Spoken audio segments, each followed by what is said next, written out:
Hi everyone, Maury Curtis Dunbar here with Painted Studios. Thanks for popping in and spending part of your Saturday with me. As you know, I'm back doing lives. Yes, I'm so happy to be back. And yesterday we worked on a couple of Easter decor. So yesterday we worked on our bunnies.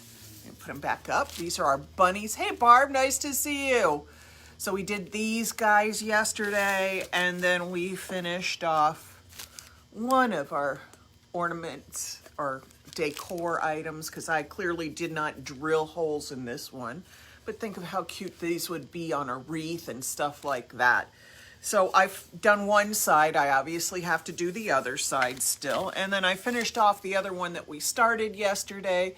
And again, we have the back side to do. Hey, Jackie, nice to see you here. Thank you for coming by. So the other one that I did, and I did this today because I needed to work on my technique. Thank you, Barb. I'm glad to be back too. I worked on our little spring maiden, who is very, very cute. Hey, Maddie, nice to see you. And I practiced one of the little bunnies. Now think of how cute these little hand-painted bunnies would be on a wreath. So we're going to flip the camera down. We're going to work on some stuff. And we also got some of these little wooden cutouts. Now these were raw wood. I have painted them with set coat and foil adhesive. And we're just going to foil those. So we're going to start off easy, going into foil. And then we're going to move on to our next items. And you guys are going to learn how to do them with me. Of course, I've got to fix my phone because it wants to fall out of the holder. What else is new? Let's turn on another light so you can see a little better. Okay, so we started out, these are from the 99-cent bin at Michael's. I painted the whole thing, and the only parts I didn't put foil adhesive on were the bottom and the wheels so that I have something to hold on to. But think of how cute these would be in somebody's children's or grandchildren's Easter baskets. And we're going to do this one in the pink and teal leopard. I'm sorry, not pink. Geez, I'm losing my mind. This is blue and teal leopard print. Look how cute this is. So I'm just going over the top right now because I'm trying to not have all the crinkly, wrinkly stuff that happens if I fold it over. Oh, that's so cute. I might not need, I'm going to need to foil in a few more spots, but that's already cute. So let's put that way. And then I'll fold over and do here so I can get both sides.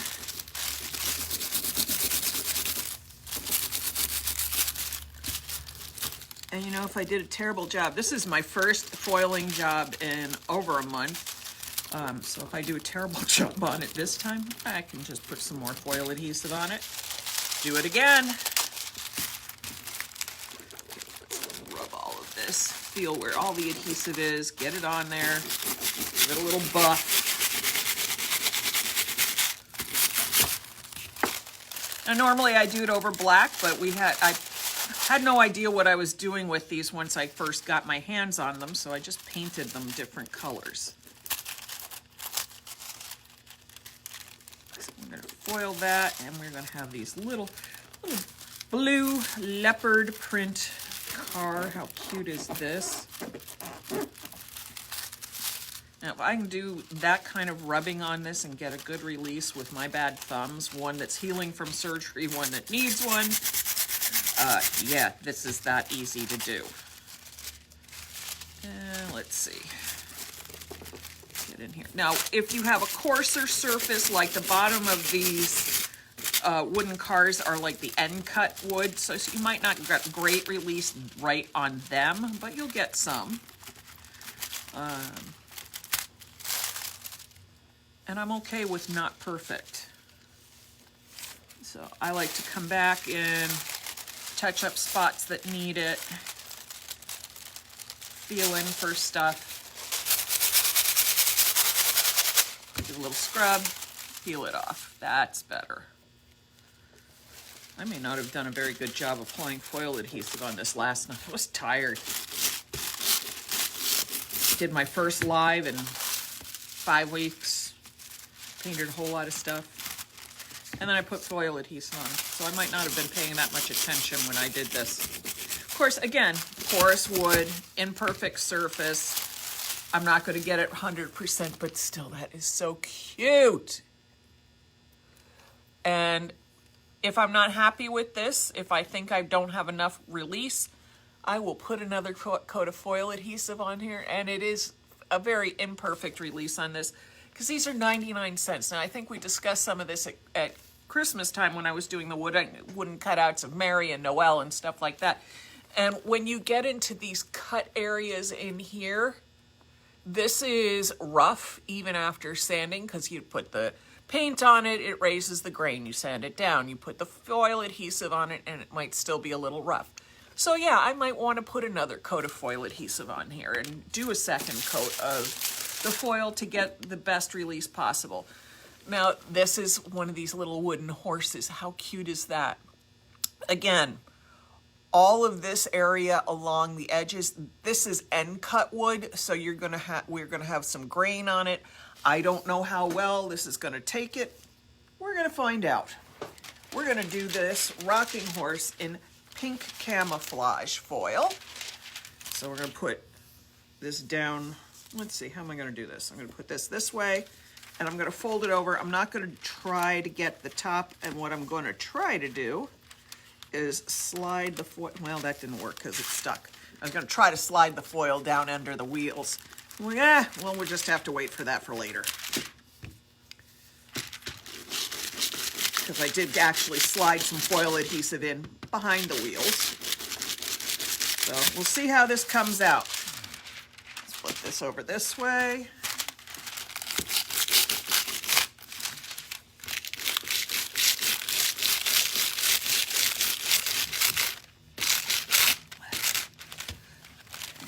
Peel her back. Oh, that's cute. Look how cute that is. Oh my God, that's so cute. All right, so now I'm going to do the top edge, which will have a rougher release because, again, it's that end cut on wood that even when sanded and stuff can still pop grain, which makes it a little harder to release foil on.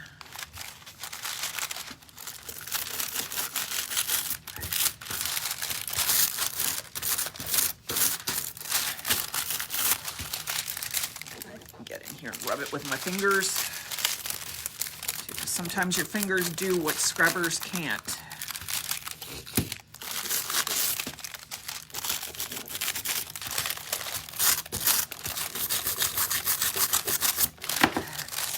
Let's see how well this released. Not bad, not great, but not bad. So let's see what I can get into. Some crevices in here.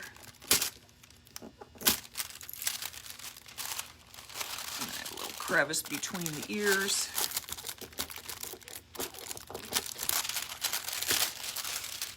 And then let's do the front.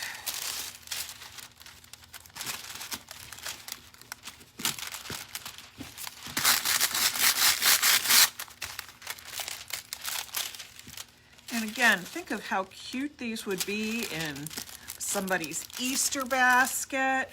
They're wooden. They can be top coated and sealed up and are happy and child friendly. I think these are so cute. I'll get underneath here because I did do under the legs and belly and stuff on this.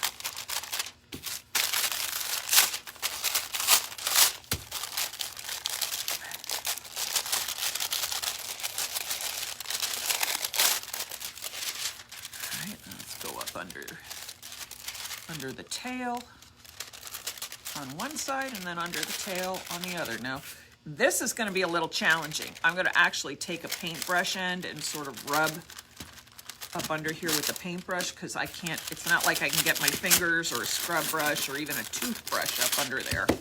So that's going to definitely be an iffy release, but it's not too bad.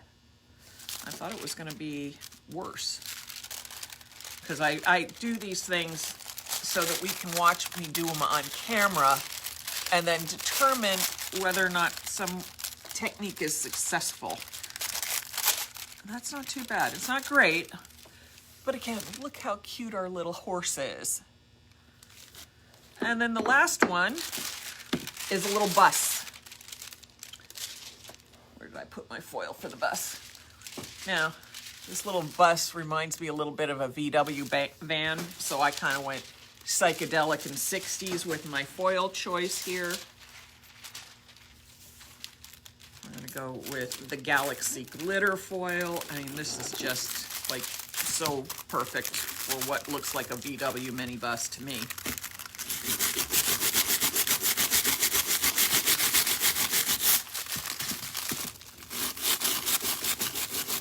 And again, these were 99 cents at Michael's by the checkout. You know, those bins where they always have the bargain stuff. Okay, let's see how this came out. Oh my God, that came out better than any of the others. This is psychedelic 60s VW van. How absolute freaking cute is that? Oh my gosh, I love it. Get it under the light here a little better so you can see all the shine on that. Oh, I'm so happy with these. These just made my day. They made me smile. All right, so I'm gonna put those over there. I probably will do some more foil adhesive on this guy because I don't think he released as well as I would have liked, but all right, so I think what we're gonna work on next might be one of our little bunnies because our little bunnies are so cute. And I'm gonna zoom in so you can see me better because I'll be working very small. I'm gonna pull them so where I can see them and where you can see them. And I'm going to try not to go off of the camera, but we all know I don't always, I can go out of frame without realizing it when I start moving things around. So we're gonna make this guy look like this guy. And it's gonna take me a second. Let me get all my paintbrushes and my paints back together. Where did I put my paints? Oh, I put things away so carefully that I can never find them again. And that means like 5 minutes from when I just put it down. Not necessarily just because it's, because I walk away from it. I don't even have to go that far. I don't have to walk away. Let's get that brush out of there. All I have to do is just look away. All right, let me find my brush that I want. That's the one. Okay, and I misplaced my water cup. Oh, here we go. I moved it.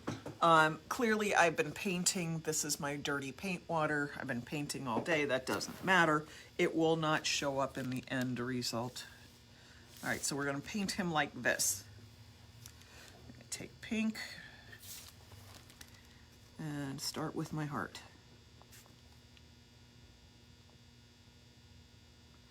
And notice I'm making the heart wider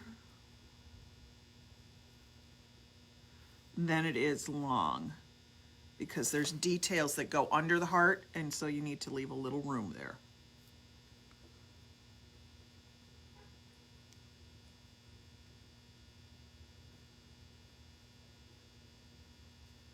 And then we fill them in.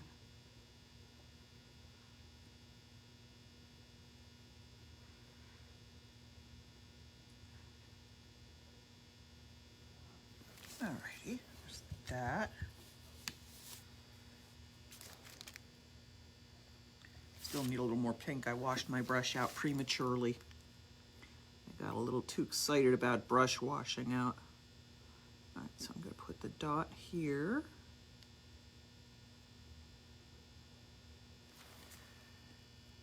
And I'm going to put another one here.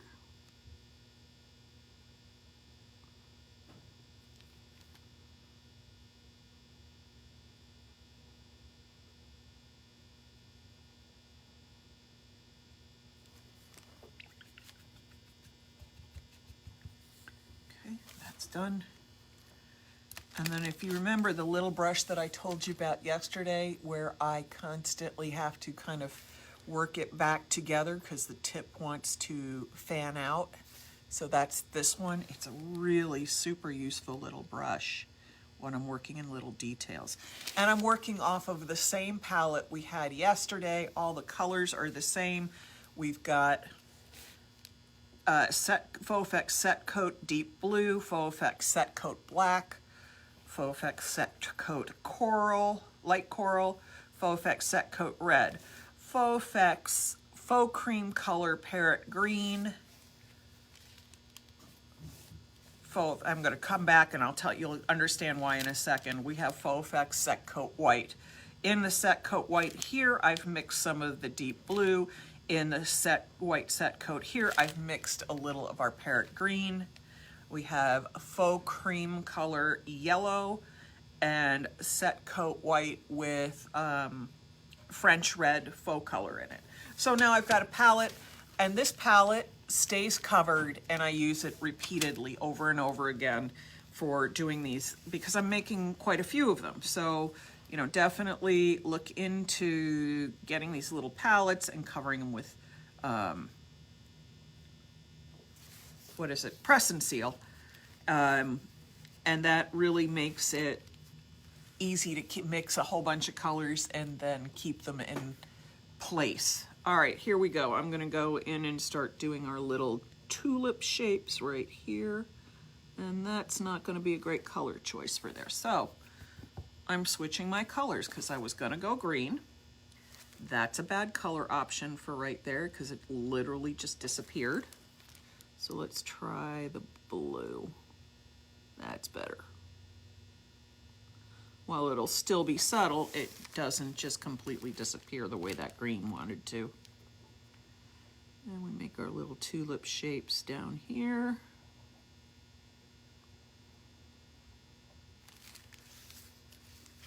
And another one.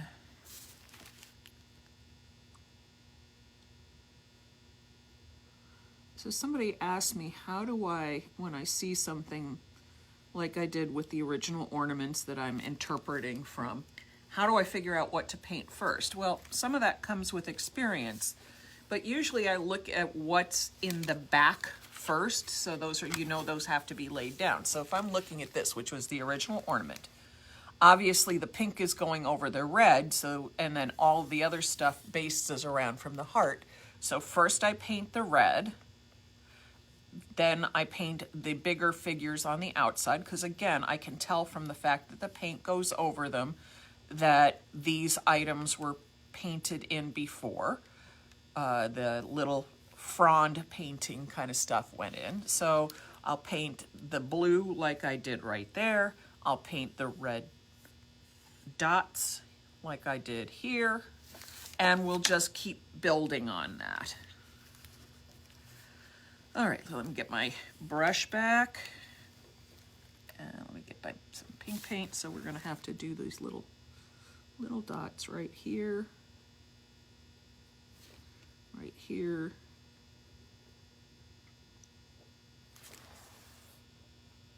and right here.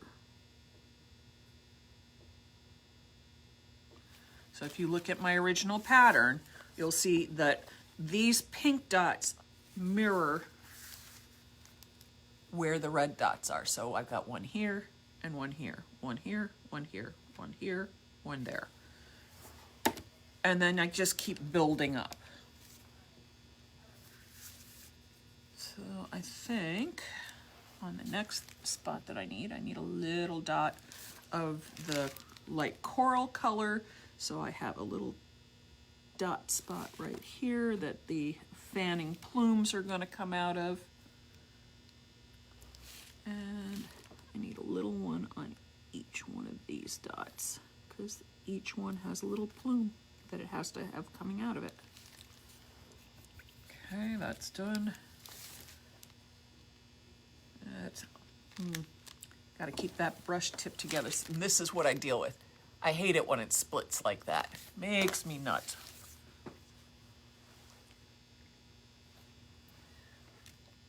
So next I need, what do I need? I needed the blue, the dark blue. Sometimes I just roll this little brush in the paint, and that is enough to get the bristles to stick together. Thank goodness, because this is like my favorite little brush, and it just keeps wanting to do bad things.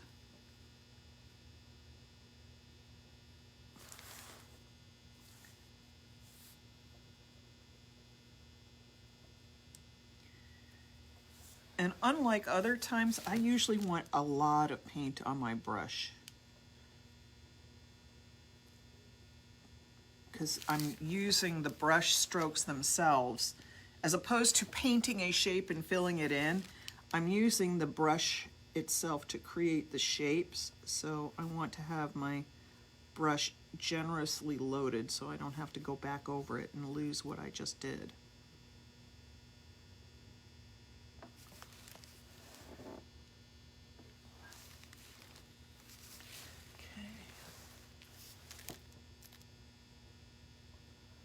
Barb says soak the brush in really, really hot water. Barb, I've done that. Really what it needs is I have actually this stuff called brush shaper. And after you clean your brush, in hot water, you dip it in this thing and pinch it to the shape, and it usually works perfectly, but I can't find my brush shaper. Usually, I tried it with soap, but the soap didn't help hold it together the right shape. So I'll keep working on it. I'll figure it out. Doesn't freak me out. Not enough to make me upset. Okay, so I'm looking to see how things are drying before I do the next step. I just want to see where things are. So I got this.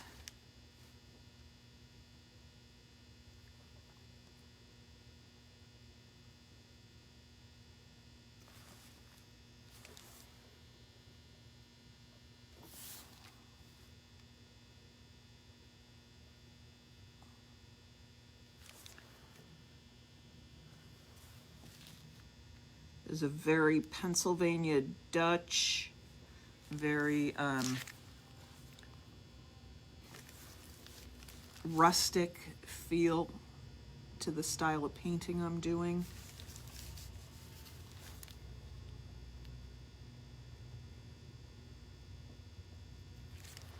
I really like it though.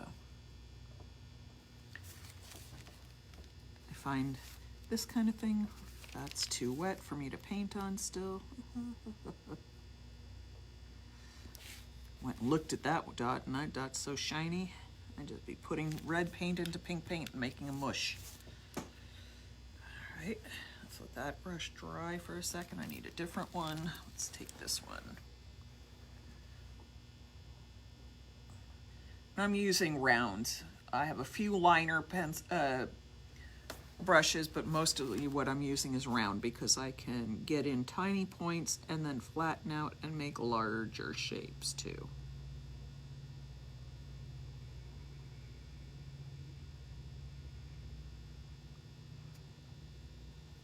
Check to make sure I'm in the screen.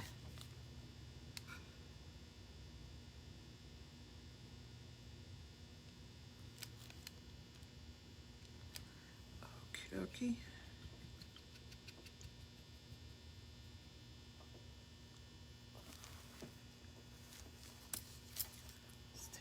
Yellow and go right here.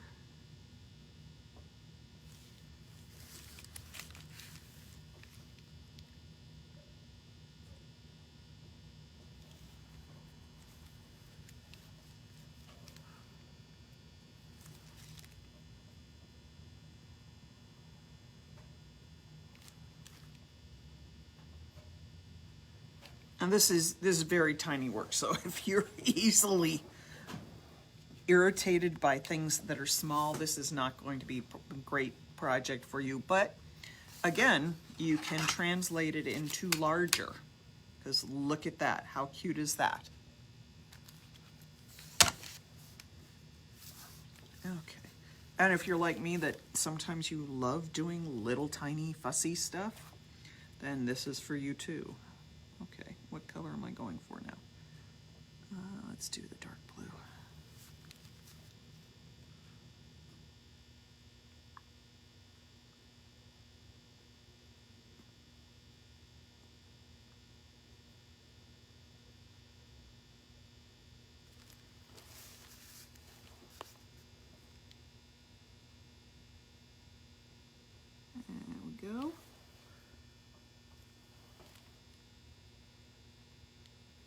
You don't need special paints for this. Regular acrylic paints, craft paints, all of that will work. I use what I have. Since I have a lot of set coat, that's what I'm using.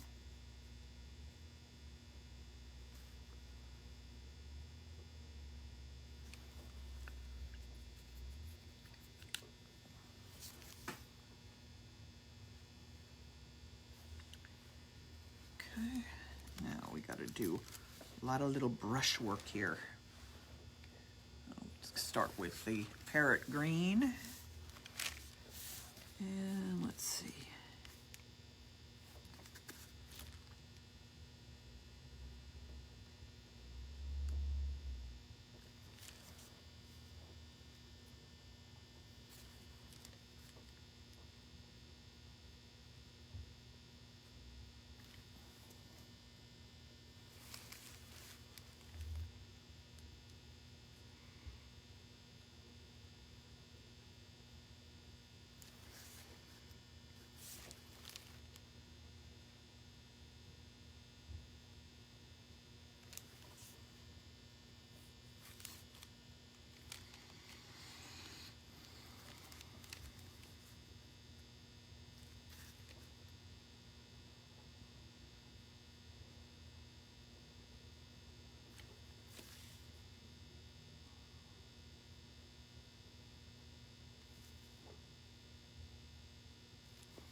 This looks a little bit like grass, but it also looks like leaf fronds. I like all of it.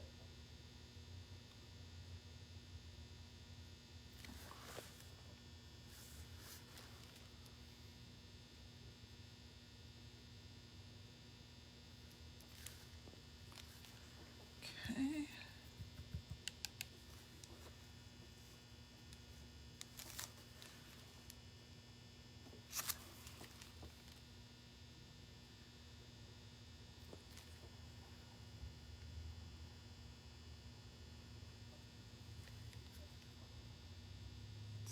That.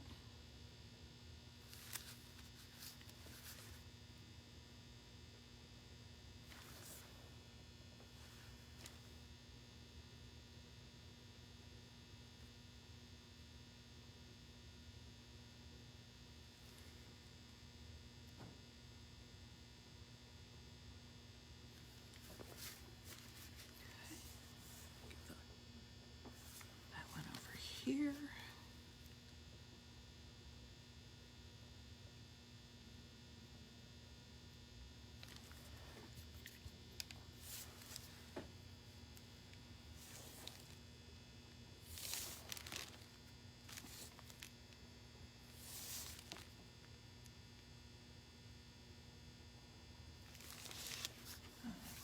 Let me take a look here, see what I'm missing.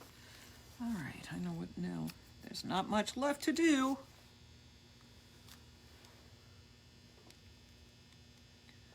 Black. Let's paint the eye.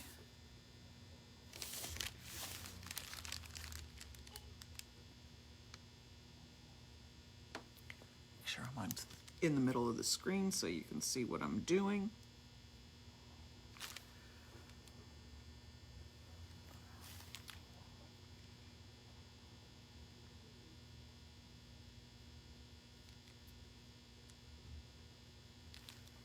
Okay, there's that.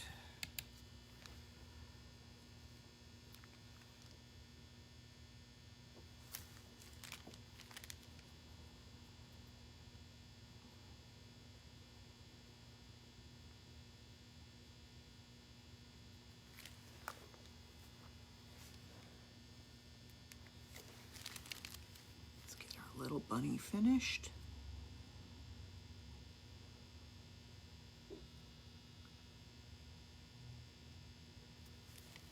Now I did the center of that one. I can do the outside, and I did the outside edge of that one. I can do all kinds of stuff. I could come up here and just put a little bit of white right in there.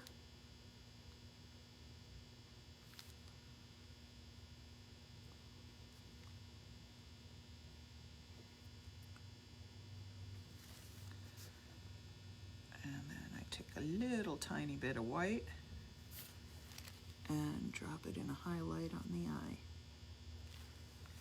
There we go. And there's our bunny. So how cute is that? Now these are only about, I don't know, 3.25 inches high. So you can see, you can interpret bigly or smally. All right, everybody, we've been on for a little while. I think that's enough for the day. I'm just gonna go home and embrace my bunnies and spend some time with my family. Let me flip this up, go back and look and see if there's any questions, and then maybe zoom out a little so you're not staring at my nose. There we go. All right, let me take a look and see. Thanks, David and Desiree. Let's see. Desiree, you love this set coat. It's a great product. Oh, how can I get glue off a brush? All right, if you have foil adhesive stuck on your brush, soak it in Crud Cutter.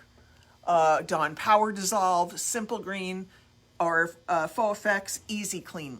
Let it sit in there overnight. Come back with a little wire brush, brush your brush. Then you're gonna have to wash it, and then you may have to let it sit and soak again, because you might find if you look at the brush, you have little beads of dried, hardened glue in there. So you gotta soak it again so it washes off the brush, then do the whole rinse and repeat thing. But it does work. I can't tell you how many brushes I have been really sloppy about, left sitting in things that they shouldn't have been, but then kind of became one with the things they were sitting in. So that has always been my go-to. If you want me to recommend what I think is best, I will tell you I think Faux Effects Easy Clean is the best for cleaning out a brush that's got stuff like that on it. Sorry, my hair's, haven't done my hair much in the last 6 weeks either, so now I'm trying to do it and it's going crazy. So what I really do suggest though is Simple Green, Easy Crud Cutter, Faux Effects Easy Clean, or Dawn Power Dissolve. Put it in a cup, stick your brush in. Do not stick it down to the ferrule though. Stick it only up to the bristles, because if you stick it down in here, the glue that it dissolves here is also going to dissolve the glue down here. So pay attention to that. Don't soak it so that your brush actually falls apart. Okay, let me go back and see if I've missed anything else. Oh, Desiree was playing with epoxy. Bless her heart. I haven't done any epoxy for about a month and a half. Oh, looks like a spotted palomino. Oh, that's very cute. All right, everybody. I think that's it today. I appreciate you sticking with me. I also do owe everybody an apology about not being able to keep up with reposting old videos. I'm sure you all have seen similar. I have a portable hard drive like this little square thing back here in my hand. It's still plugged into my laptop, so I don't want to pull it out. I had another one. I dropped it. You know what happens to portable hard drives when you drop them? They suddenly have pieces floating around that they shouldn't. And it had all my videos on it. And they told me it was going to be like $2,000 to recover all of that. So I bought a new hard drive. I've been trying to download them from Facebook, and even Facebook's giving me a hard time. So I apologize that I was not on my best with that. I really tried. I had things fighting against me, and it was really frustrating. And that's enough for today. So, all right, we are going to come back on Tuesday when I'm open again. We're going to do more fun things. We'll probably work on something similar to one of these. We'll do some foiling. We got a lot going on for the spring. And we'll be able to be hosting classes very, very shortly, because I've had my first shot. I get my second shot in less than 2 weeks. So I'm very excited. All right, everybody, have a wonderful, sunny spring, because yes, it's finally officially spring, Saturday. Have a great day, everyone. Bye-bye.